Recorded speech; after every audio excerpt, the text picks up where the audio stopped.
البنت لما تتكلم مش دايما مستنياك ان انت تديها نصيحة ولا تعمل فيها حكيم وتقولها ايه الصح وايه الغلط.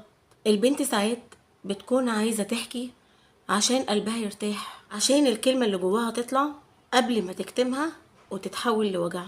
الست لما تتألم مش بتدور على حل من أول كلمة، هي بتدور على حضن يسمعها، لو وش بيقول أنا معاكي قبل ما تنطق. المشكلة إن في ناس بتفتكر إن الكلام ده ضعف، مع إن اللي بيحكي أقوى من اللي بيكتم.